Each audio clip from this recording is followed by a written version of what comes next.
Is the city of Rome the Antichrist, foretold of, blah, blah, blah, blah, blah. There's these conspiracy theories. I don't know if there's so much as conspiracy theory as just bad history.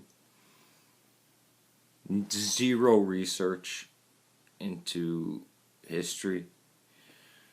Kind of like claiming that, the 27 books of the New Testament were written in the year 800. It's that poor. Sedevacantists do this, and so do some other Catholics, but the Sedevacantists are the worst of the Roman Catholics, and not even the Roman Catholics recognize the Sedevacantists.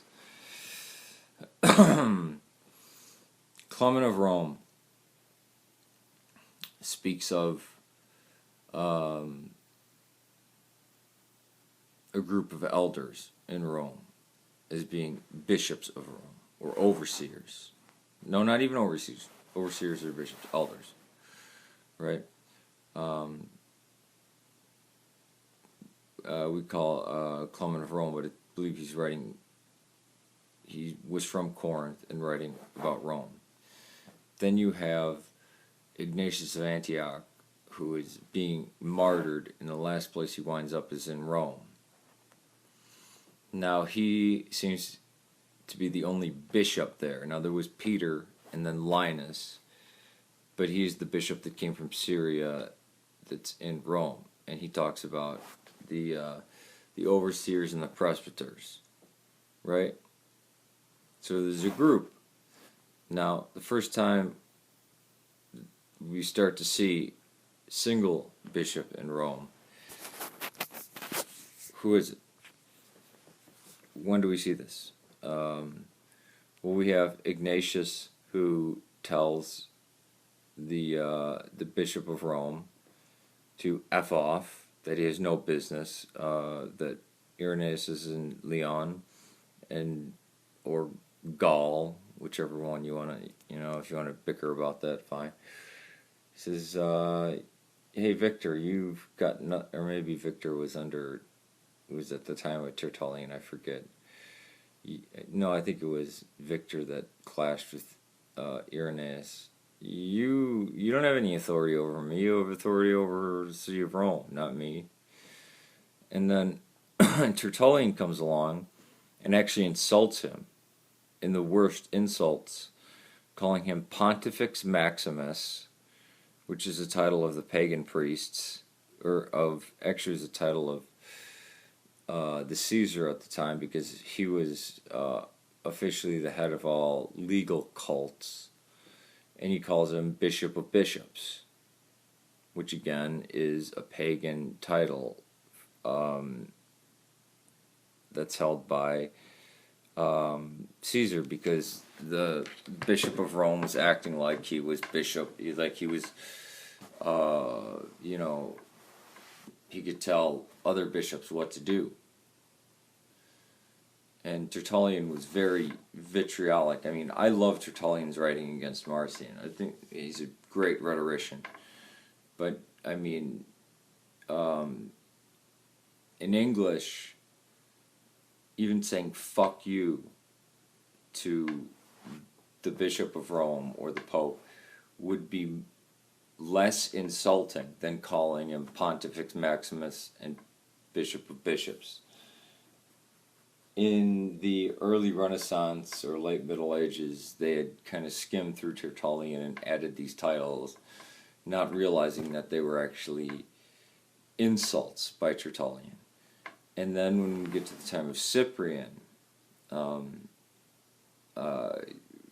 at the border of the worst persecution and the end of the persecution, Cyprian was an old crank, but he wasn't as bad as the not Circasilium, the Donatists. He still said, you know what, actually, if you, out of fear of your own life or whatever, if you trampled the cross or burned incense, stay outside of the church and pray, ask people to pray for you, and pray for repentance for 3 to 5 years, and then you can enter the church. And in some cases, if they gave over manuscripts of the New Testament, they would be received on their deathbed. But he said, we're Christians, we have to be merciful. This was just weakness. But he was still an old crank, and I actually agreed with Stephen the Greek, the Bishop of Rome, Stephen the First, I think. But he was Greek, and I actually agreed with him, his letter back to Cyprian, because Cyprian is kind of an old crank. But how did Cyprian respond? Cyprian said, I'm Bishop of Carthage. You're the Bishop of Rome. Since when does Rome have authority over Carthage? It doesn't. You're the Bishop of Rome, which means, bishop means overseer. You oversee what goes on in Rome. Now, centuries go by, and the Bishop of Rome becomes the bishop of all Latin speakers. This didn't happen in the East. This is, again, the seeds of the schism were sown because Alexandria, Antioch, Jerusalem, Constantinople said, yeah, we know what the church has taught, and no, Rome doesn't rule us. And even as late as just 100 years ago, there were bishops in Germany and France saying, the Pope can't tell us what to do. We're bishops here. He's the bishop in Rome. So, he can't, boss us around on minute stuff. So this whole conspiracy of, Constantine the Pope couldn't stand each other. They didn't like each other at all. And Rome was a backwater. Rome was a backwater for a while. When the Byzantine Empire started, when Constantine moved the capital to Byzantium, known as the city known as Constantinople, Rome became a backwater. And the West had fallen, and Rome was only protected as just kind of like out of honor. There wasn't really much going on there. And when anybody tries to tell, especially me, since I'm Antiochian, Peter founded the See of Rome. I said, I'm Antiochian.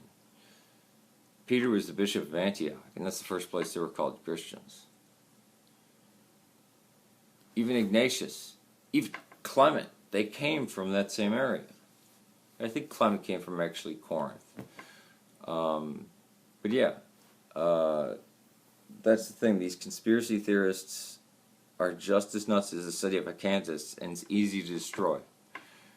Because the first two pieces of writing that we have, one being just inside the 1st century, and the other possibly inside the 1st century or very early 2nd century, which means the early 100s, speak of a multiplicity of overseers or elders in Rome. And then the next 3 times the Bishop of Rome gets mentioned by big guys in the church, saints in the Roman Catholic Church and in Eastern Orthodox Church. Well, not Tertullian, but Cyprian, Irenaeus, and Tertullian keep telling the Pope or the Bishop of Rome, you don't have any authority outside of Rome. What are you talking about? You can't tell us what to do. So, there it is. Peace to you. May God save Serbia, Syria, and Ireland. And to my Roman Catholic brothers and sisters, this is not a slam on you. But it's more against the city of Acanthus and these weird, crazy fundamentalists that think that all of a sudden at Nicaea, the books of the Bible were decided on, Trinity was decided on, and Christ was turned into a God, and the Pope was made, the Bishop of everywhere, and he was best friends with Constantine, ancestral papism, and all this other BS that has no historic grounding whatsoever. It's also against the Sedevacantists.